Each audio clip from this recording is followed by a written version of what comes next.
Em nome do presidente da Assembleia Legislativa de Sergipe, deputado Luciano Bispo, e da comissão organizadora do Bicentenário da Emancipação Política de Sergipe, agradecemos a presença de todos.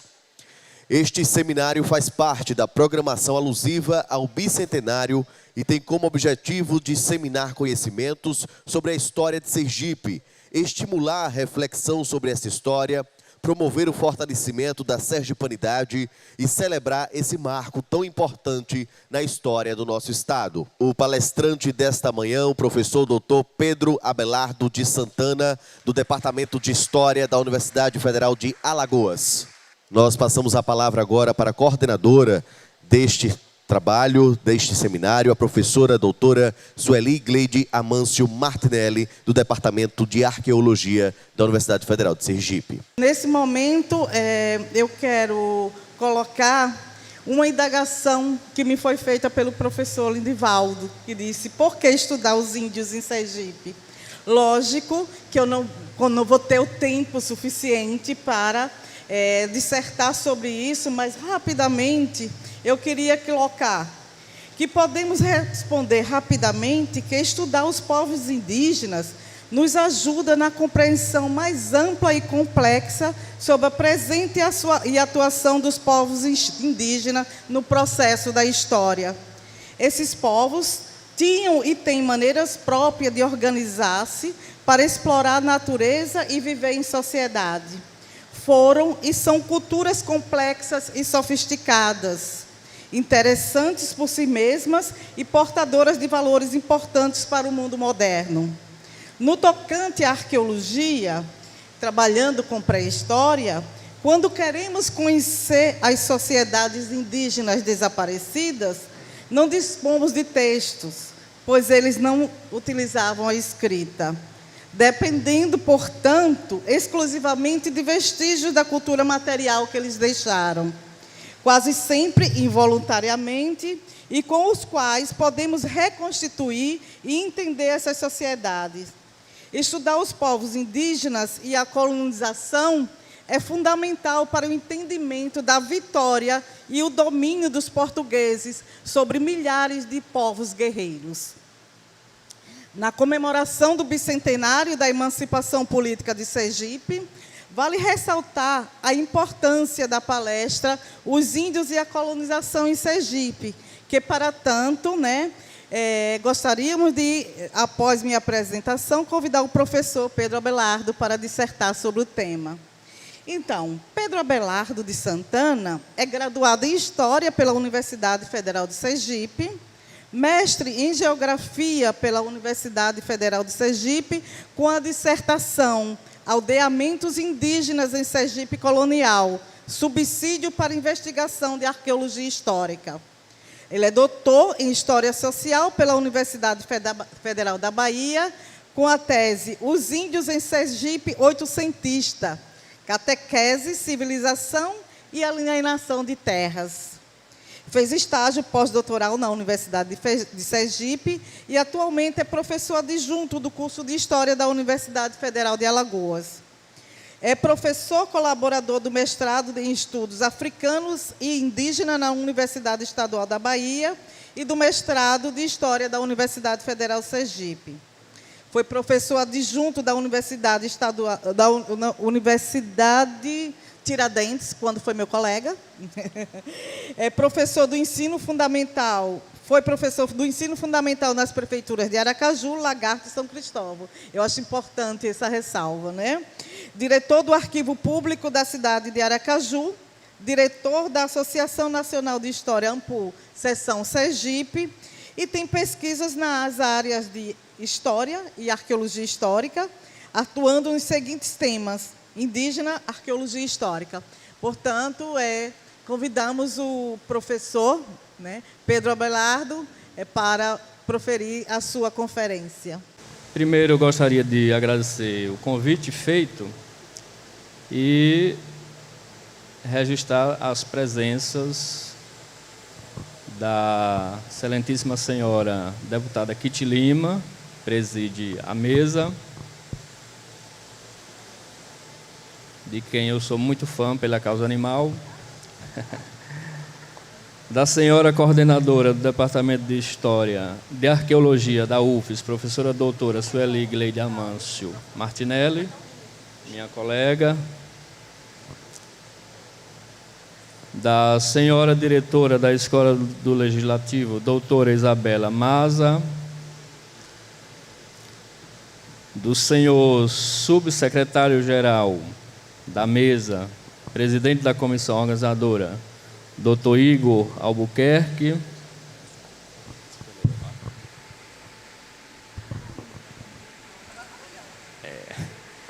do senhor membro da comissão organizadora do Bicentenário da Emancipação Política de Sergipe, professor doutor Jorge Carvalho do Nascimento, ex-professor da UFES, e agradecer a presença de todos, senhores e senhoras.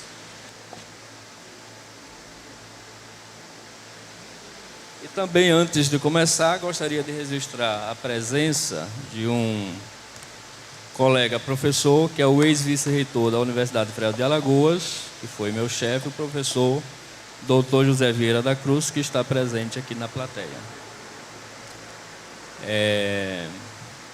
Quero fazer uma saudação inicial, primeiro agradecendo, já fiz os agradecimentos, mas agradecer a presença de todos e todas. E o interesse em me ouvir, a presença das autoridades, e vejo aqui muitos ex-professores meus que estão presentes, alunos também, ex-alunos meus. Então isso é muito importante para mim. Gostaria também de parabenizar a iniciativa da Assembleia ao organizar esse evento e dizer que considero que a seleção das temáticas de todas as conferências foi muito boa. Faço um elogio. Na minha opinião, elas retratam a sociedade sergipana e é um momento oportuno para refletirmos. Eu quero lembrar também que o nosso vizinho, o estado de Alagoas, onde eu trabalho atualmente, fez o seu bicentenário em 2017, há 3 anos atrás. E na época, foi o meu primeiro ano de trabalho lá, era bem recente, eu participei como espectador. E o bicentenário de lá resultou em Anais, um livro chamado Anais, 1.500 páginas, e eu destaco algumas temáticas que foram discutidas lá, como a cultura popular, o negro e o índio, ou seja, nós estamos aqui em Sergipe fazendo algo muito parecido com o que se fez lá. Estou frisando isso para dizer que a Assembleia de Sergipe e a de Alagoas estão muito bem antenadas com a sociedade atual ao discutir o bicentenário. Sobre Sergipe, eu tenho notícias de que esse evento, esse ano, essa comemoração, resultará também em publicações de livros. Isso eu acho muito interessante. Sobre as comemorações, as datas comemorativas, a minha opinião, eu considero que são eventos importantes na nossa formação histórica, mas não devemos fazer apenas celebrações. Eu me reporto aqui ao conceito de rememoração, e acho que é uma oportunidade para a gente fazer reflexões, debates e aprofundar o nosso conhecimento sobre esses eventos. Sei que existem críticos às comemorações, porém, eu acho que nós não podemos silenciar, aproveitar esses momentos para fazer reflexões. Essa é a minha opinião sobre as comemorações. Entrando no tema, se puder, o slide puder acompanhar. Entrando na temática propriamente dita, mas ainda fazendo algumas reflexões iniciais, eu gostaria de me reportar ao primeiro bicentenário que foi feito em 1920. E gostaria de destacar como o índio foi tratado nesse primeiro bicentenário, já que é o tema da minha fala de hoje. Consultei a revista do Instituto Histórico de Sergipe, que foi publicada em 1920, e foi toda dedicada às comemorações do bicentenário. Não consultei outras fontes, nem pesquisei se houve outras comemorações, mas percebi que a revista ignora os índios. As comemorações de 1920 ignoraram os índios, assim como outros grupos da sociedade. Basicamente, ela falou de vultos históricos que contribuíram para a emancipação de Sergipe, todos homens, brancos, com profissões de militares, jornalistas, políticos, padres e médicos. Aparece a palavra índio na revista, mas apenas em documentos anexados, chamado Atas das Sessões do Conselho de Governo, e é apenas isso. O termo índio aparece perdido no meio dos textos. Então, eu acho que nós tivemos, agora no segundo bicentenário, já fizemos um avanço importante ao ter uma conferência sobre os índios, né? Então, acho um contraponto interessante. Agora, eu gostaria de explicar esse silenciamento. Também não vamos condenar o primeiro centenário. O momento era aquele. Até os anos 1980, o assunto índio era pouco tratado pelos historiadores. Então, foi a partir dos anos 80 que se começou o interesse pela temática. Muitos estudiosos surgiram, muitos estudos também.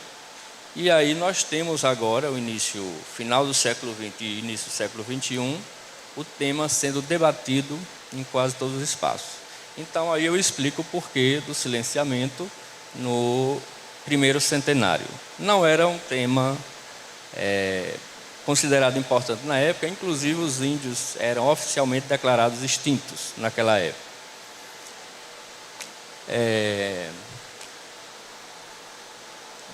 Gostaria de falar também que, mais recentemente, alguns estudos nacionais, nomes importantes como a professora Manuela Carneiro da Cunha, o professor João Manuel Monteiro, o antropólogo Carlos de Araújo Moreira Neto, a professora Maria Hilda Baqueiro Paraíso, que foi minha orientadora, são nomes que passaram a tratar da questão indígena e orientaram muitos trabalhos. Quero frisar também que no século XXI, muitos estudiosos surgiram, inclusive em Sergipe.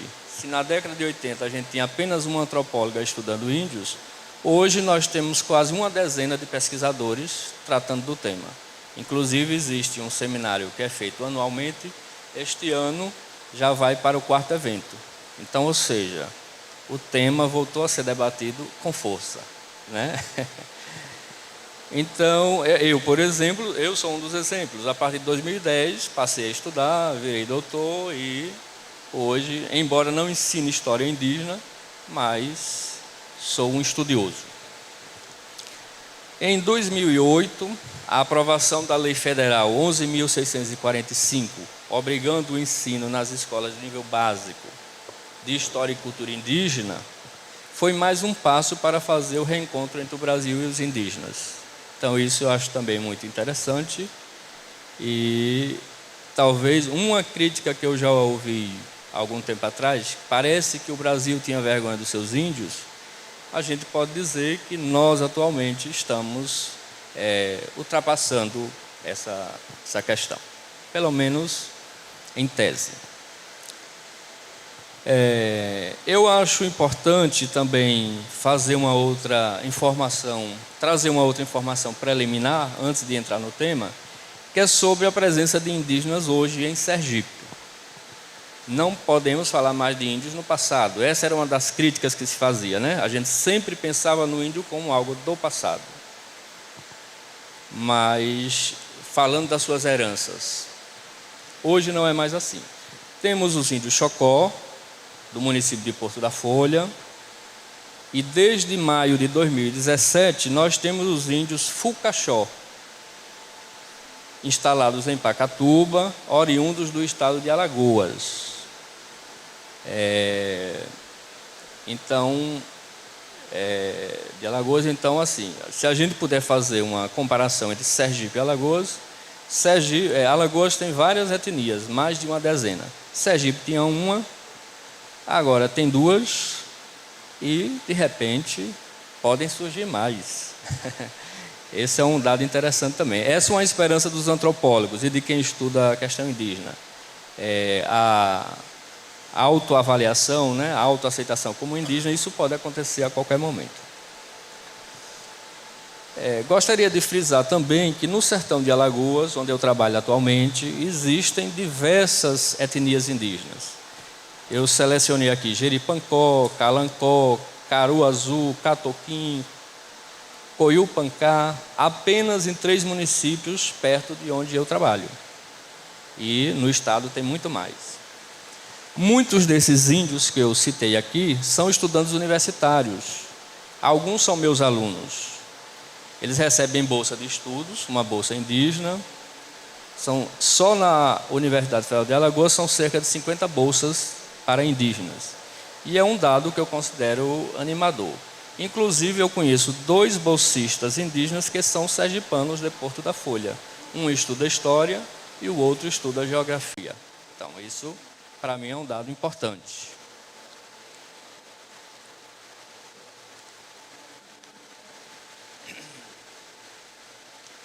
Outra coisa importante que eu considero falar relacionada a isso que eu acabei de falar, que antigamente os índios eram considerados pobres do campo. Então, eu acho que hoje, alguns, nós podemos considerar que são os futuros professores e engenheiros, porque são os cursos que tem lá no sertão, apenas para frisar isso. Também acho relevante falar, antes de entrar no tema propriamente dito, sobre o que significa ser índio hoje. Então, no Estatuto do Índio, que é da década de 70, 1973, está dito que índio é aquele que se identifica e é identificado como pertencente a uma etnia, a um grupo étnico. Essa definição é uma definição do antropólogo Darcy Ribeiro e foi incorporada ao Estatuto do Índio, que precisa de uma revisão, né? E uma das implicações disso é que é uma definição importante, mas o índio precisa provar que é índio para ser reconhecido como. Aí tem que ter os laudos antropológicos, tem que ter os laudos históricos, a carteira da FUNAI, né, para provar que ele é índio. Então, é o que eu estou refletindo aqui. Ou seja, o índio tem que provar que é índio. Nós, das outras etnias, branco e preto, não precisamos provar com carteirinha, né? Essa é uma questão que diferencia a luta indígena das outras etnias. Também gostaria de falar do conceito de índio misturado, que é uma questão importante, porque muitos ficam se perguntando por que os índios do Nordeste são tão diferentes. Essa noção de índio misturado, defendida pelo antropólogo João Pacheco de Oliveira, é a realidade de todo o Nordeste. Então, é um aspecto que causa estranheza, porque algumas pessoas, de forma romântica, querem ver no século XXI o mesmo índio que existia no século XVI. Ou seja, culturalmente não mudou nada, né? Não é assim. A realidade mostra o quê? Que ocorreu um processo de mistura em toda a colonização. Primeiro, entre etnias diferentes, que isso era estimulado pelos padres, e depois do advento do Marquês de Pombal, mais ou menos por volta de 1750, começou-se a estimular a presença de brancos e pretos dentro dos aldeamentos. Então, esse conceito de índio misturado é o índio do Nordeste, é o índio misturado. E o índio de Sergipe também é o índio misturado. Então, isso para a gente entender porque muitos índios que a gente olha, lá o índio de Porto da Folha, o índio é preto. Então, é esse conceito de índio misturado que explica todo esse processo histórico que resultou nos índios do Nordeste. além da perda da língua original, né? Um único povo, que é o Funiô, que vive perto da gente ali no sertão de Pernambuco, fala a sua língua. No Nordeste, apenas ele. Todos os outros são índios, mas são índios misturados. Mas são índios. Isso é que é importante a gente entender. Que, inclusive, é uma luta dos próprios índios para terem aceitação, né? Agora, entrando diretamente na temática, e aqui eu preparei a minha memória, eu considero importante... Certo, tá bom. Considero importante fazer uma síntese daquilo que eu acho mais importante, que foi, quer dizer, a minha síntese, é a minha visão sobre os índios de Sergipe. Irei um pouco além do tema proposto, que é a colonização, chegando até Sergipe Imperial. Então, eu acho importante destacar o primeiro século, o século XVI, que são informações bastante desconhecidas, e faço um parêntese para registrar a presença do meu ex-professor e hoje deputado, Irã Barbosa. Foi meu professor no curso de História da Universidade Federal de Sergipe, e agradeço a presença. Então, voltando aqui, né? Eu considero importante destacar o primeiro século, o século XVI, que já é conhecido pela maioria de todos nós, mas deste século eu acho importante destacar o quê? Primeiro, a catequese iniciada pelo padre Gaspar Lourenço. Depois, as doenças que mataram os índios, documentadas pelo padre Manuel da Nóbrega, as alianças para participar das guerras dos portugueses, as fugas para as regiões distantes, os enfrentamentos, como a Guerra de Conquista de Sergipe em 1590, do qual resultou muitas mortes, escravidão e fugas para os índios. Então, essa é uma síntese do século XVI, que, de certa forma, retrata a situação de todos os índios do Brasil. Se aliavam, fugiam ou faziam a guerra para se defender e acabavam morrendo. No século XVII, eu considero importante destacar a formação das principais aldeias que existiram em Sergipe. Então, Água Azeda, que ficava entre São Cristóvão e Itapuranga, foi formada em 1654. Jeru, por volta de 1666. São Pedro do Porto da Folha, que existe até hoje, mais ou menos em 1650. Então, nesse século, os índios dispersos foram aldeados, catequizados e receberam uma porção de terra. Então, essa é a síntese que eu acho interessante do século XVII. O terceiro século, o XVIII, eu friso aqui a aplicação da legislação do Marquês de Pombal, chamada de Leis da Liberdade dos Índios. Foi uma decisão que expulsou os padres jesuítas de Sergipe. Falarei apenas genericamente, porque tem um especialista no assunto aqui, que é o professor Lindivaldo. Então, não vou me aprofundar. E o resultado mais relevante no século XVIII foi uma espécie de abandono das aldeias, porque os padres foram expulsos e as aldeias ficaram sem direção. Agora, apesar disso, algumas aldeias continuaram com alguns religiosos de outras ordens religiosas. Pacatuba, por exemplo, e São Pedro do Porto da Folha também permaneceu. Porque a gente acha que o jesuíta foi embora e a aldeia ficou sem direção. Mas não, alguns religiosos ficaram. Outra coisa relevante que eu acho para o século XVIII é a transformação da aldeia de Jeru em vila de índios, com Câmara de Vereadores e outros órgãos governamentais. Porém, em pouco tempo, isso significou que os índios abandonaram a aldeia e foram para uma região próxima. É isso que eu acho relevante para o século XVIII. Já passou um mapa aí? Não? Pronto. Então, vejamos esse mapa, se dá para ver aí o que eu acabei de falar. Na região sul, nós temos Jeru, que era uma aldeia indígena. Logo próximo, Chapada, que hoje é Cristinápolis, foi a aldeia formada com a fuga dos índios de Jeru para Chapada. Lá ao centro, nós temos Água Azeda, que é essa bolinha cor de laranja. Mais acima, nós temos Japaratuba e Pacatuba.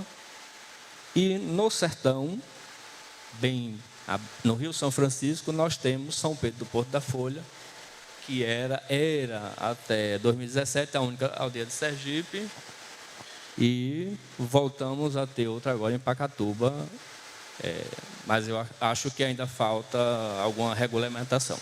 Então, esse é o retrato dos aldeamentos de Sergipe. O que é que isso significa dizer? Nesses aldeamentos, os índios estavam concentrados. Isso não quer dizer que nas outras vilas não existissem os índios dispersos.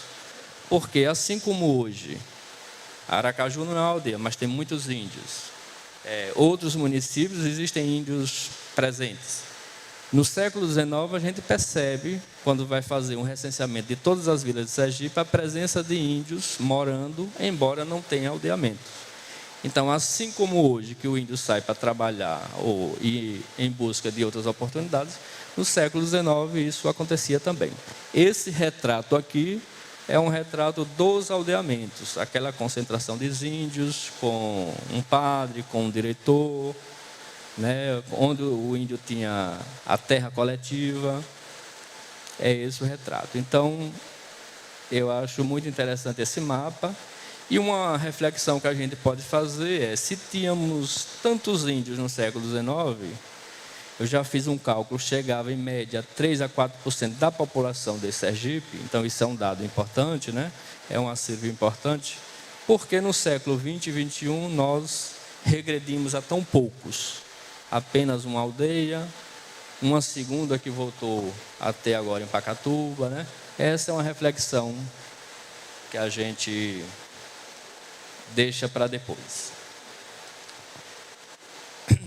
Gostaria de destacar também os índios durante a emancipação política de Sergipe, já que a nossa temática é a emancipação.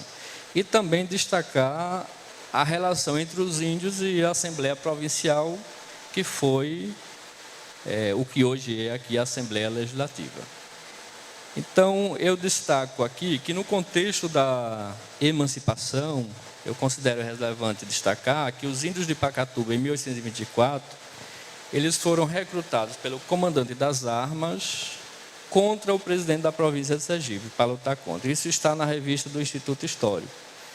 A luta não ocorreu, mas eu acho que é importante frisar que isso significa que o índio, naquele momento, ainda era visto como uma opção militar, ou seja, como um ator importante na sociedade.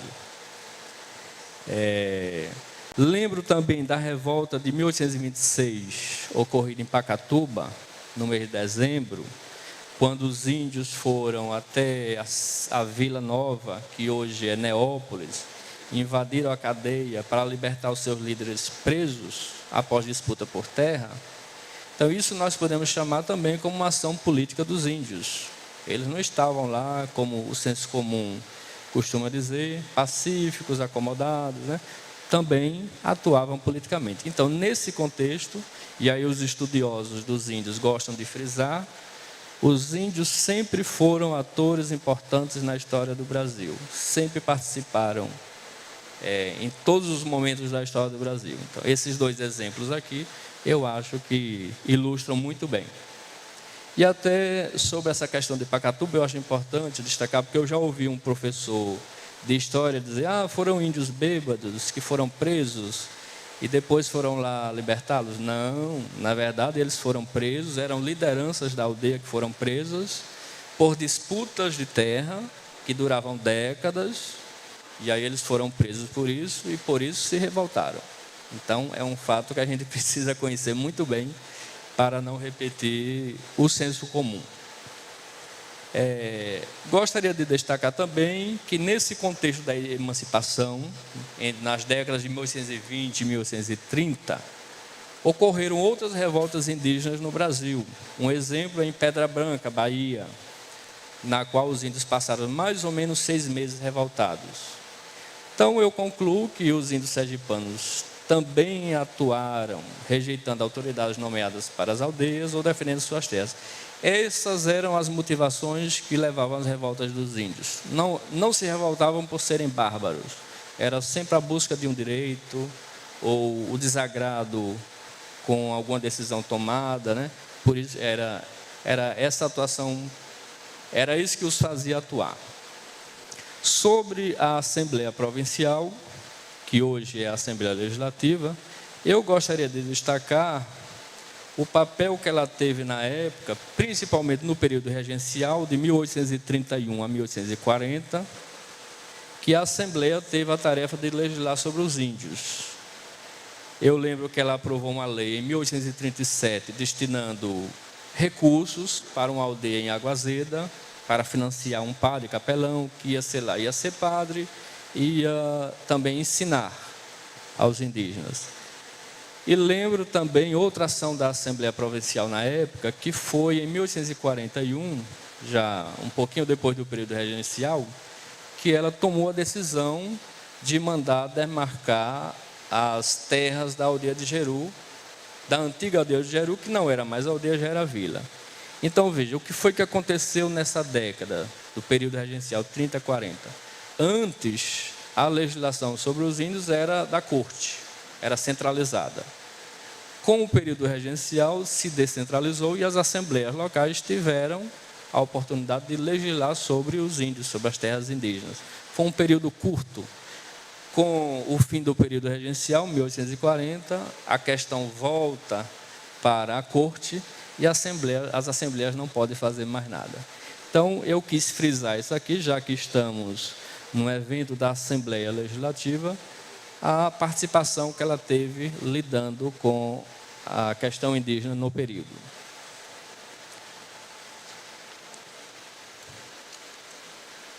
Destaquei aqui também, e aí vou um pouco além da temática proposta, a situação dos indígenas no restante do século XIX, que foi o século, assim, digamos, mais importante para os indígenas de Sergipe. E aí eu destaco, por exemplo, o item terras. Foi o século em que os índios perderam suas terras. Existiram muitas disputas pelas terras indígenas que eram ambicionadas por fazendeiros, as vilas queriam incorporar o seu patrimônio, as terras eram vistas também como possíveis para fazer a colonização, para trazer colonos de outros países para cá, embora não se efetivou, mas se discutiu durante muito tempo. Ou seja, todos queriam as terras indígenas. Os conflitos do século XIX por terra não foram os únicos, existiam antes, mas no século XIX eles foram muito mais acirrados. Destaco aí também a criação de uma lei chamada Regulamento das Missões, em 1845, que aí foram recriadas as missões, trazidos padres italianos para cuidar das aldeias, e aí, eu coloco entre aspas, esses padres vieram civilizar os índios. Então, a gente poderia achar que interessante, né? Os padres vieram cuidar dos índios. Mas, na verdade, a intenção não era essa. A lei, o regulamento era muito claro. Uma vez os índios civilizados, extinguia a aldeia e eles viravam nacionais. Simplesmente deixavam de ser índios, num passe de mágica. Isso poderia acontecer em uma década ou menos. Esse regulamento das missões também criou a Diretoria de Índios, que era uma instituição para cuidar das aldeias. Sergipe teve 2 diretores de índios que não eram religiosos, eram leigos.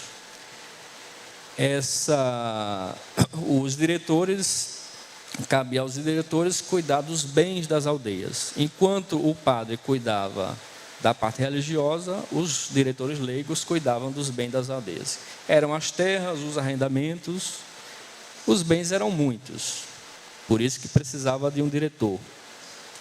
Se ela foi criada em 1845, menos de uma década já foi extinta, 1853.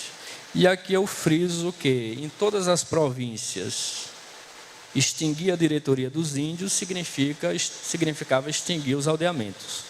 E aí que a questão é relevante, né? Sergipe foi uma das primeiras províncias do Nordeste do Brasil a extinguir os seus aldeamentos. Nas décadas seguintes, Alagoas fez a mesma coisa, Pernambuco fez a mesma coisa, e daí por diante. Então, aquilo que veio como algo que a gente pode dizer, a diretoria são as autoridades voltando a cuidar dos índios, não significou exatamente isso logo em seguida. Eu destaco também a Lei de Terras de 1850, que foi uma lei especificamente para os índios, que ela determinou a medição das terras devolutas e a sua venda, e as terras dos índios foram declaradas devolutas. Ou seja, as primeiras terras a serem vendidas, a serem colocadas à venda, eram as terras indígenas. Então, isso foi. E é interessante notar, na década de 1850, assim que a Lei de Terras é criada, é aprovada, passa a se falar na inexistência de índios em Sergipe. Então, as coisas estão muito bem relacionadas. Eu destaco também aqui o destino das terras indígenas de Sergipe, que foi, digamos assim, quando eu comecei a estudar, a minha primeira preocupação. As aldeias foram extintas e as terras, o que aconteceu com elas? Era uma dúvida que eu tinha e pude conferir o seguinte, que as terras de Pacatuba foram incorporadas ao patrimônio da Câmara, que hoje é a cidade. As de São Pedro do Porto da Folha foram vendidas a um coronel, divididas em lotes e vendidas. Japaratuba, a gente não tem notícia. Ou não existia terras de índios em Japaratuba, ou a documentação silencia sobre. Jeru e Chapada, eu tenho apenas hipóteses. Eu acredito que elas continuaram a ser ocupadas por poceiros, algumas foram vendidas, mas a grande parte acabou sendo ocupadas por poceiros, que poderiam ser indígenas ou não. É uma pesquisa que ainda precisa ser feita. E destaco desse século XIX o silenciamento sobre os índios.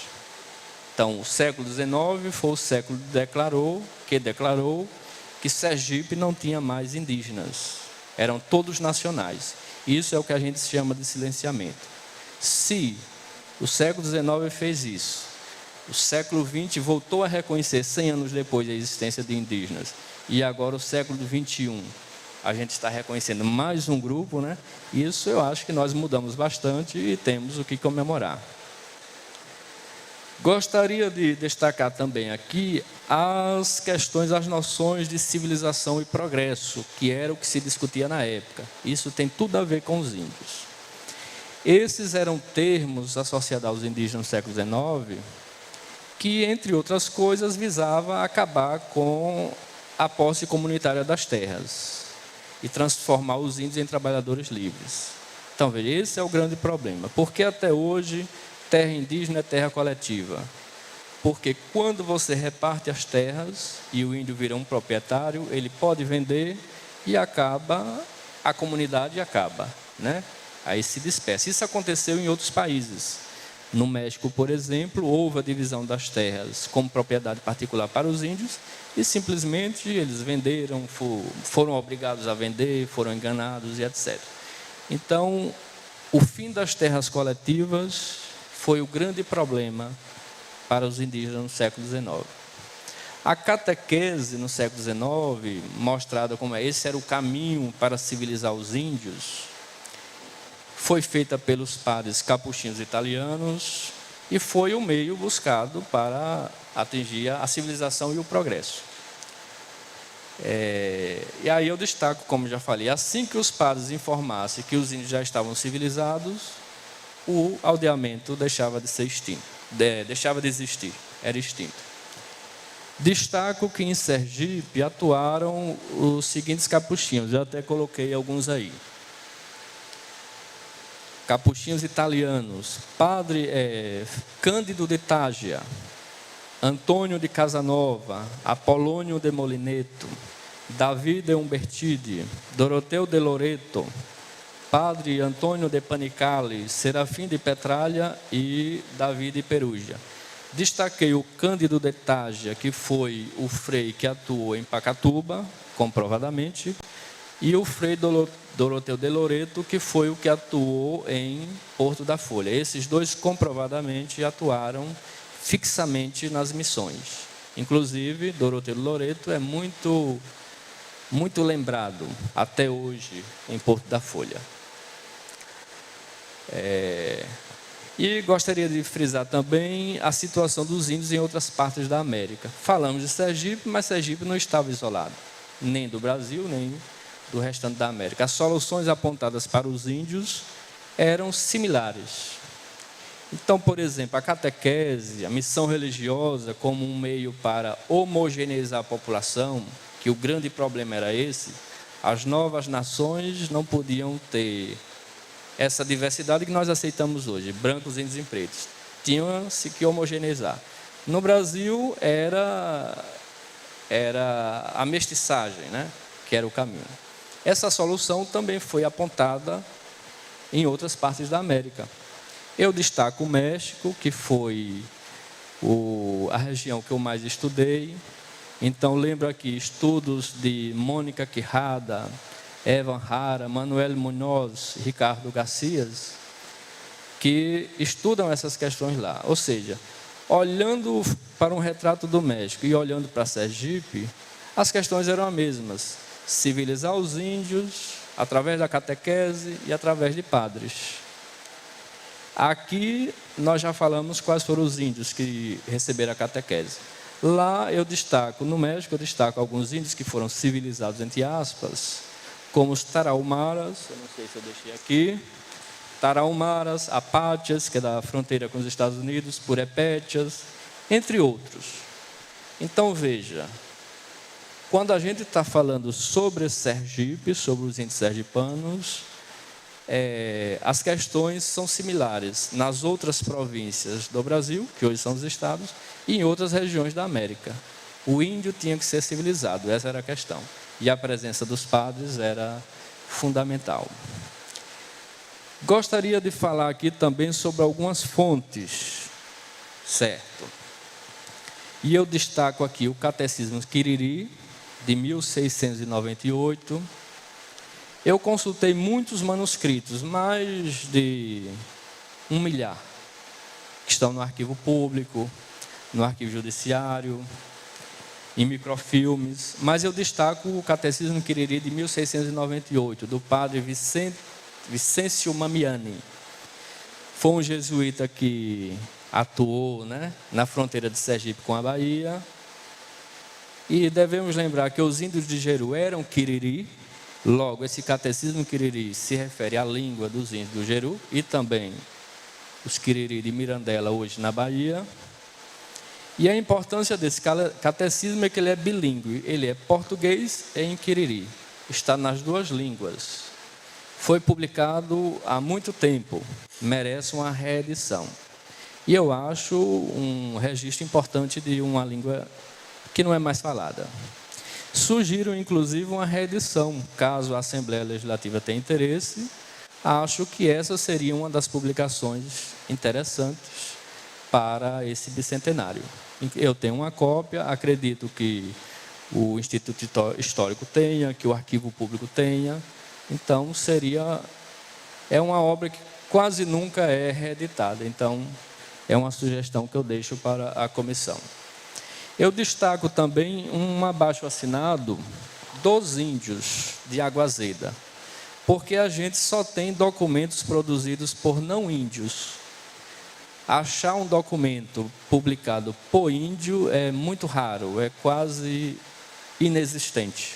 É a mesma coisa que achar um documento produzido por escravos no século XIX, quase não tem, né? É um abaixo-assinado dos índios de Água Azeda, porém, a tristeza é que ele encontra-se desaparecido. Ele foi consultado na década de 1980, mas não está mais disponível nos arquivos. E, infelizmente, esse seria o único documento que eu tenho conhecimento produzido por índios. Então, isso seria interessante, né? Os próprios índios redigindo. Se não redigiram, pelo menos assinaram. Isso é importante. Farei aqui algumas considerações finais, fazendo... Sim, mas antes disso tem o catecismo, né? Poderia voltar? Olha aí, esse é o Catecismo Quiriri, a última publicação de 1942. É um texto bilíngue com orações em português, em Quiriri. Existem outros, né, em Tupi, mas esse é significativo para nós, porque é a língua dos nossos índios de Jeru que desapareceu, e aí nós temos um registro importantíssimo. Por isso eu destaquei aqui. Infelizmente, o abaixo-assinado não tive acesso, então não está aí. Agora sim, vamos para as considerações finais. Eu gostaria de fazer um comparativo. Eu acho que, por exemplo, se a gente comparar o segundo bicentenário com o primeiro bicentenário, a gente pode dizer que no primeiro bicentenário, em 1920, Sergipe oficialmente não reconhecia indígenas entre a sua população. E hoje, no segundo centenário, podemos nos orgulhar que reconhecemos a população Xocó e Fucaxó, né? Então, eu acho uma diferença importante em um século, para ser frisado aqui. Acho também que devemos destacar a participação ativa dos indígenas na nossa história, na nossa formação. Não foi marginal. Quando eu falo essa participação ativa, o que é que a gente está dizendo? Os índios participaram de guerras, procuraram as autoridades para negociar, tiveram presentes em momentos importantes, como questões de terras, questões políticas. Ou seja, sempre tiveram uma presença que dentro da história a gente chama, foram sujeitos históricos, né? Não estavam acomodados, sempre participaram das decisões mais importantes. Alguns mais românticos dizem que em toda decisão importante no Brasil o índio estava presente. É verdade, estava em algumas, talvez não todas, mas em algumas sim, muitas sim. Então isso é importante a gente frisar. Acho importante também dizer que a gente tem o Xocó, mas também não podemos esquecer que existem outros índios que passam por aqui. Eu já encontrei na rua índios da Bahia, índios de Alagoas, de Pernambuco, aqui em Sergipe, vêm trabalhar, vêm estudar. Então, esse reconhecimento, o Brasil reconhecer os seus indígenas, nos permite isso. A gente está na rua ou no comércio e encontrar com um índio e só saber que ele é índio ao conversar com ele. Então, isso eu acho interessante. Lembrar também que nomes indígenas que existem aqui, como Aracaju, Jeru, Japaratuba, Pacatuba, Sergipe, Xiriri, Xocó e muitos outros, né? São nomes que nos remetem ao nosso passado indígena e que talvez a gente tenha que conhecer um pouco mais isso. Porque, por exemplo, Sergipe, às vezes, para quem é estrangeiro, não se lembra dos índios. É mais uma piada, né? Sergipe, por que Sergipe, né? Então, talvez discutir mais, frisar mais esses nomes e outros, como a nossa memória, aquilo que nos remete aos índios. Eu acho que podemos fazer mais pela memória indígena. Por exemplo, a aldeia de São Pedro é uma aldeia, ela já é um próprio museu a céu aberto. Mas a aldeia não tem um museu, por exemplo. E lá existem muitas fotografias mostrando a luta pela retomada das terras. Então, acho que se pode fazer mais alguma coisa, né? Destaco aqui lugares em Cristinápolis que eu encontrei na minha pesquisa, que é a antiga aldeia Chapada, que eram terras indígenas. Então, povoações como Engenho Murta, Urubu, Brejo, Cachimbo, Olhos d'Água, Água Fria, Criminoso, Água Branca, Macaco, Baixa Funda, eram lugares em Cristinápolis, que eram lugares indígenas no século XIX, E, de repente, o que são hoje? Poderíamos nos perguntar. Inclusive, eu deixo a pergunta ali. Seria importante identificá-los hoje e colocar um marco como lugares da memória indígena? E aqui eu me permito um parêntese para dizer, eu fiz uma visita a uma cidade espanhola uma vez, que tinha uma igreja com a presença cristã, muçulmana e judia. E tinha uma colunazinha lá, que aqui é do templo dos visigodos. Apenas uma pequena coluna. Veja, existem povos que se orgulham muito e procuram qualquer coisa dos seus antepassados para mostrar, né? Aqui é dos nossos antepassados. Será que a gente não poderia fazer isso também com os nossos indígenas? Marcar mais, né? Mostrar mais o que foi e o que é indígena? O que ainda temos de Sergipe? Outra coisa que eu consegui levantar foram nomes de pessoas, índios e índias. A gente fala índios e índias. Eu trago uma lista de índios de Pacatuba em 1850, com nome, sobrenome, idade, filhos, e eu destaco aqui o nome. Manuel Soares de Menezes, era um índio de Pacatuba. Maria Lourença de Jesus, Leocádio Francisco do Carmo, Maria Pastora de Jesus. Essa lista tem 181 índios do século XIX. Se a gente for ao cartório, pode saber o que aconteceu com os seus descendentes. Ainda estão em Pacatuba? Tem memória de que seus antepassados foram indígenas? Né? Não é preciso DNA, né, professor Lindivaldo? Uma pesquisa histórica pode responder isso. Já que em Pacatuba, os índios que existem agora vieram de Alagoas. Será que os descendentes não estão lá? Por isso, essa pergunta que eu deixei aí. Seria relevante uma busca nos cartórios para saber quem são os descendentes, onde e como vivem? Acho uma pergunta interessante. Quero destacar também estudiosos locais da temática indígena, que me antecederam.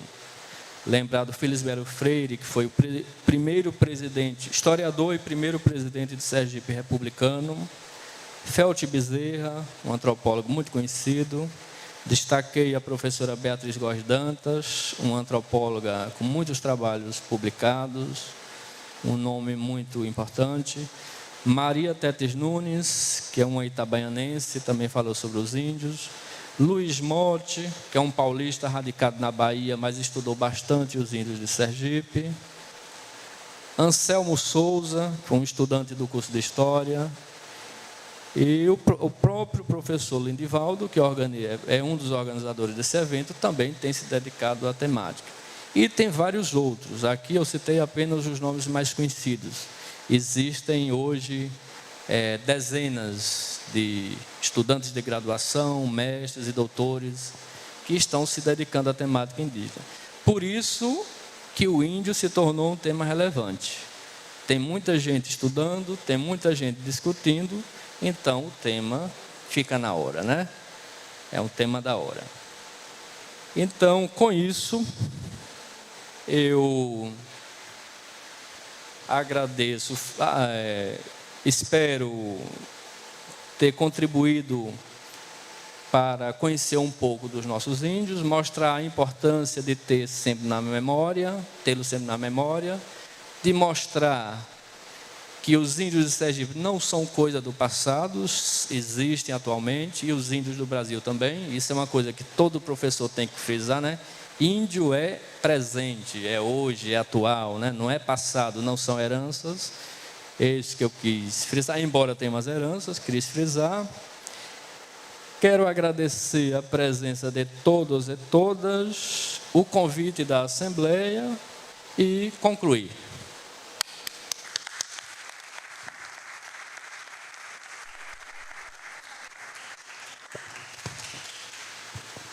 Nós que agradecemos, né? O deputado, o professor Irã, também está aqui presente. Se quiser também tecer algumas palavras. E quem quiser, por favor, fazer alguma pergunta, pode levantar a mão que a gente vai estar encaminhando. Satisfação estar aqui. Kita insiste que eu falo, vou falar apenas, mas uma saudação. Eu não tive a oportunidade de estar no primeiro debate que ocorreu aqui, mas fiz questão de vir, faço questão de acompanhar. Acho que a Assembleia Legislativa de Sergipe não podia estar fora das atividades programadas para marcar, registrar os 200 anos, o bicentenário da nossa emancipação política. Fizemos esse debate lá na Assembleia, prontamente a presidência, a assessoria da presidência acolheu, os colegas parlamentares aprovaram também, e nós estamos buscando dar a contribuição do Parlamento sergipano para esse momento importante, um momento histórico importante. Evidentemente que, junto com o debate acadêmico necessário para fortalecer o conhecimento, os saberes do nosso povo sobre a nossa realidade e a nossa história, vem uma série de outras questões importantes, né, que passam pela política, como retratada aqui nesse momento, né, de forma muito precisa, ao se colocarem questões e desafios para que nesses 200 anos não seja apenas um momento de comemorar, de festejar.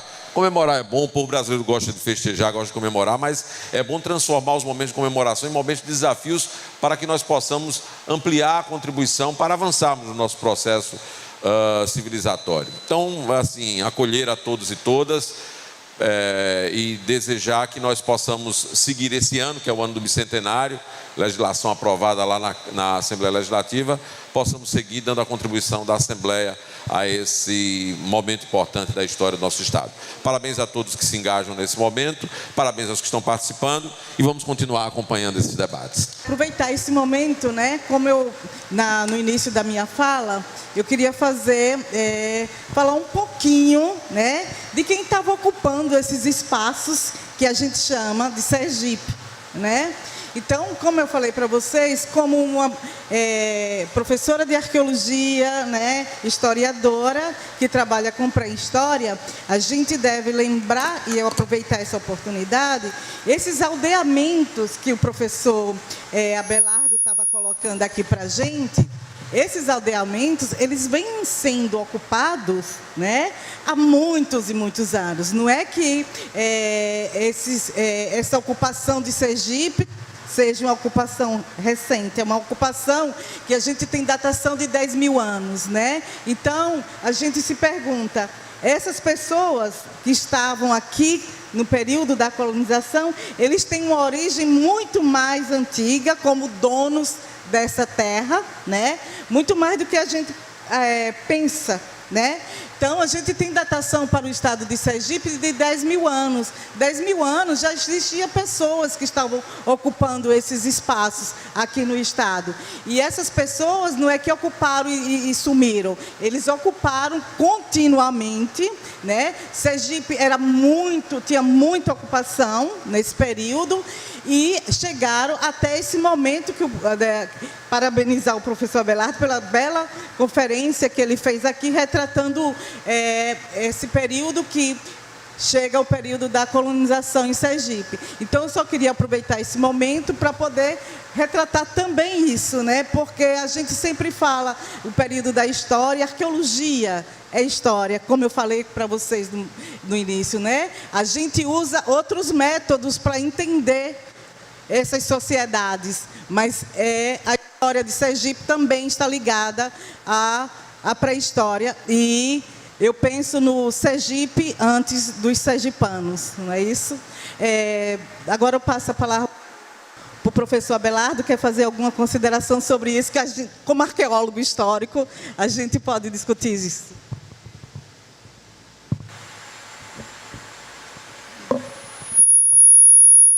Foi dito que eu sou mestre em geografia, né? Mas na verdade em arqueologia.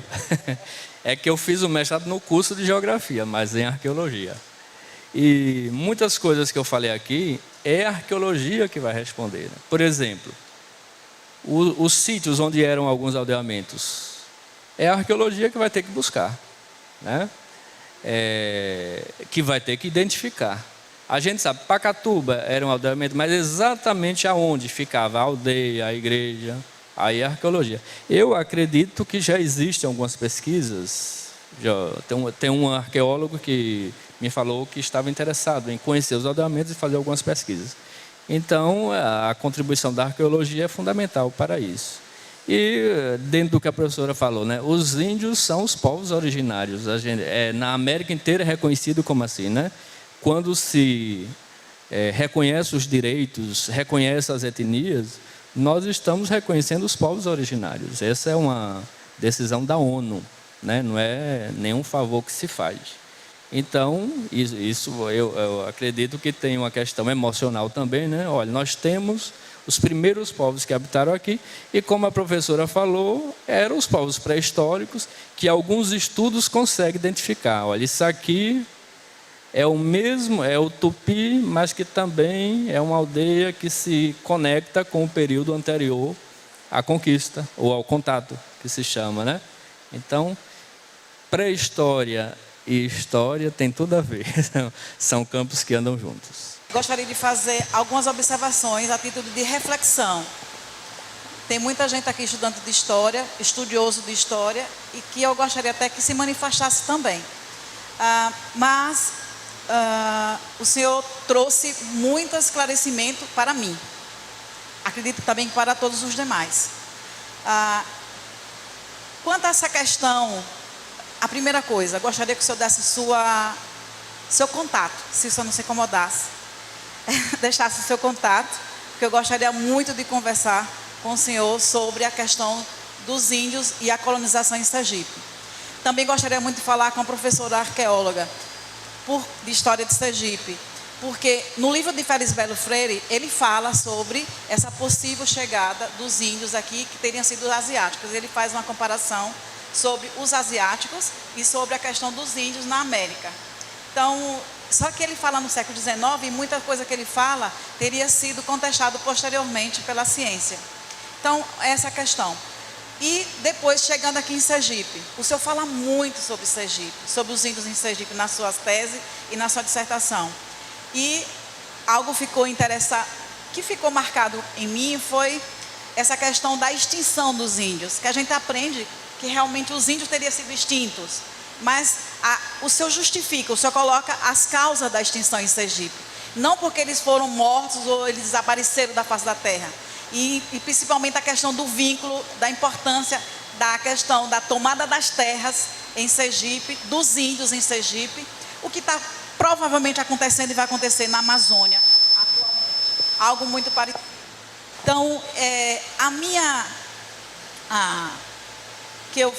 minha preocupação aí, eu gostaria mais que o senhor falasse sobre a questão da Assembleia, o senhor toca aí no assunto na Assembleia Provincial, das Assembleias no século XIX, nesse período, e se existe mais informações sobre a colonização no período colonial e no período imperial, sobre a questão dos índios. Lógico que o senhor, nos seus trabalhos, o senhor fala da questão do aldeamento, da questão de como eles foram centralizados em aldeias, mas que isso não impede, o senhor já também falou aqui, mas eu gostaria de saber muito mais, por isso que eu quero seu contato, porque eu tenho uma descendência muito forte de índio.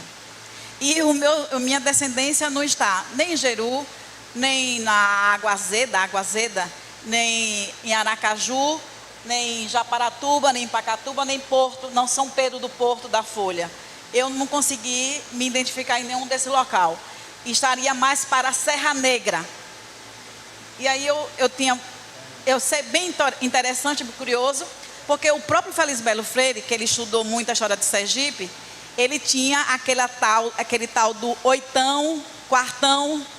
E aí eu gostaria de saber se eu sou quartão de índio, quartão de oitão de índio, o que é que eu gostaria de saber.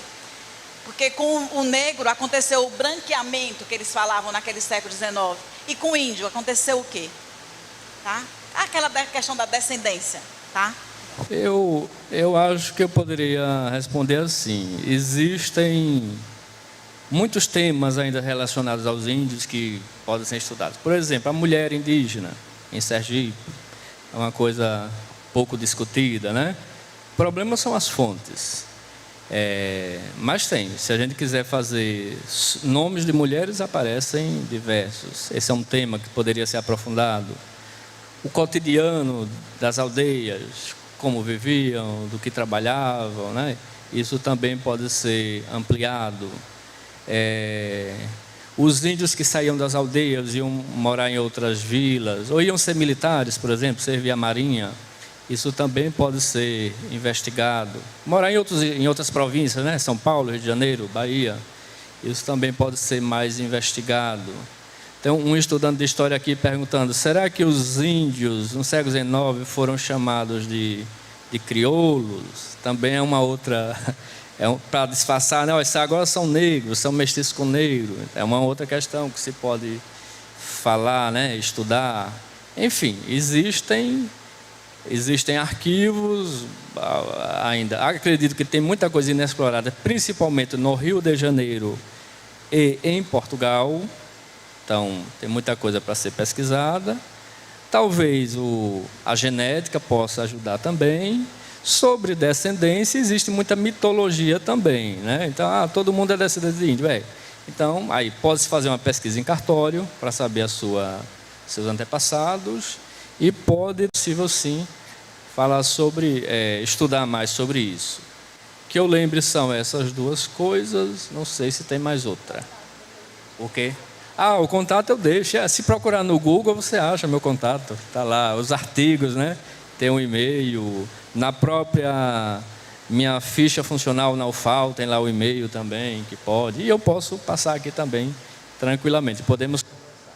Meu nome é Adilma, eu sou professora de História da Rede Pública Estadual. E estou muito tocada, né, com tudo isso, porque o tema mexe muito comigo. Os meus pais são descendentes de índios de Pacatuba. E quando você falava em Pacatuba, meu coração... Então, minha mãe é de um povoado, Terra Vermelha, que foi fundado por um índio que fugiu com uma descendente de holandesa de Cedro de São João. Ela era de família rica e eles fugiram e fundaram esse povoado. E eu tenho muito interesse, né? Questiono muito, fico muito emocionada. Em 2017, eu passei o ano trabalhando lá em Pacatuba, tinha interesse nisso aí.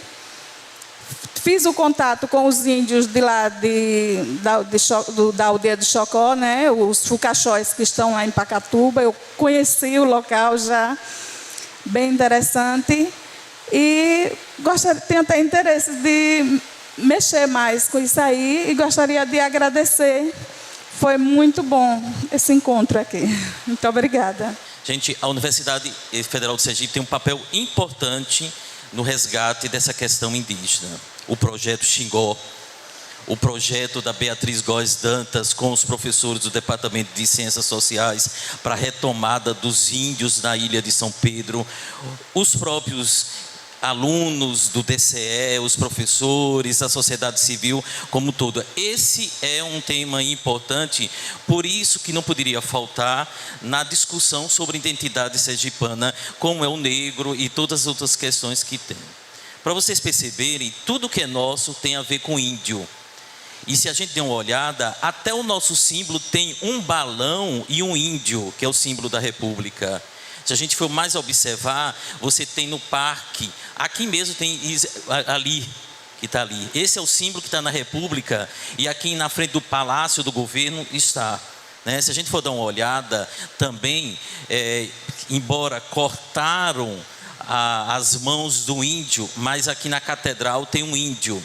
E se a gente for para a década de 70 e 80, tem a rádio, a TV, a Peripê, nós temos o posto de gasolina, a Peripê 1, a Peripê 2, e sem falar que tem no mercado, e a gente não valoriza, uma sala que vende beijos, alimentos, e que faz parte do nosso dia a dia. E se a gente observar mais ainda, qual das nossas mães e avós não tem o contato com o doce, a comida que vem dos índios, como por exemplo na minha região, que é Itabaiana, Ribeirópolis, o maturi. O maturi é uma comida indígena que faz parte de nossa própria cultura. Então, uma questão fundamental é essa. E quando a gente está pensando nessa identidade, o Pedro coloca, devemos perceber que eles viviam aqui e eram diversos. essa possibilidade de pensar diversos vem na ideia de como que nós não conhecemos os índios, porque quando os portugueses aqui tiveram contato, o primeiro contato só foi com o Tupinambá. E como tem os outros que são de etnias diferentes, nós precisamos de quê? Da arqueologia, e esse escavar como um arqueólogo, sou não somente um arqueólogo do ponto de vista da PA, mas no documento que o Pedro Abelardo está fazendo. Eu termino só minha fala porque é o seguinte, trazer o Pedro Abelardo para essa apresentação é trazer a juventude que está começando a trabalhar com esses temas. A professora Beatriz, consagrada, ela poderia ser chamada para qualquer outro evento e ela tem um espaço garantido, mas nós temos que aprender a mexer e girar a roda para trazer novos intelectuais para discutir as novas questões. Então, com essa minha fala, eu só tenho a agradecer Pedro Abelardo que tem aqui e o professor Jorge que acatou a minha sugestão desse tema indígena que foi você aqui presente falando de tão importante. Obrigado. As minhas referências ao professor Lindivaldo, que deu o toque do romantismo na própria conferência, no contexto da conferência.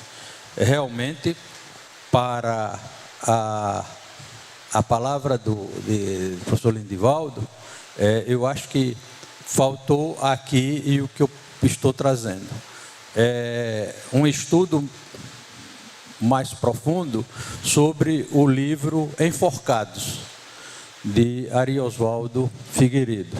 Ariosvaldo Figueiredo trata da Guerra de Sergipe, de 1590, e também com outros momentos que ele analisa. Eu acho que não se pode deixar para se trabalhar com temas como o índio e o negro, não se pode deixar afastada a participação de Ariosvaldo Figueiredo na literatura nacional, em que pese o atual patrulhamento ideológico contra a literatura de Ariosvaldo Figueiredo, que Ariosvaldo Figueiredo era um homem marcadamente da esquerda. Então, por ter sido um escritor de esquerda, um sociólogo de esquerda, professor de sociologia, um dos fundadores da Universidade Federal de Sergipe, e hoje tem a sua imagem apagada dentro desse contexto político, cultural e educacional. Foi um grande educador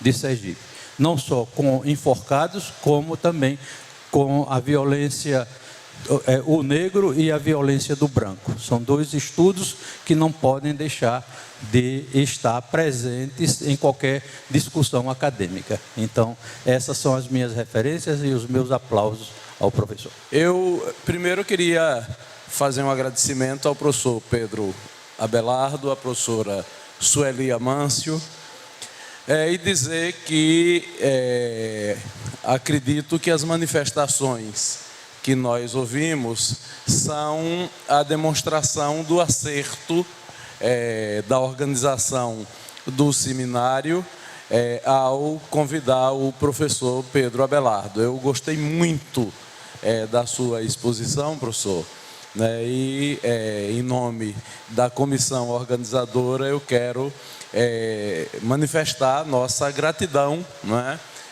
Por sua presença aqui hoje e pelo modo como foi feita a exposição desse tema, que é um tema nem sempre fácil de se expor, não é? Queria dizer, né, também que, em nome da comissão, mais uma vez, manifestar os nossos agradecimentos ao professor Antônio Lindivaldo, que se dispôs desde o início a ser um interlocutor da comissão organizadora da celebração dos 200 anos da emancipação política de Sergipe, organizada pelo Poder Legislativo.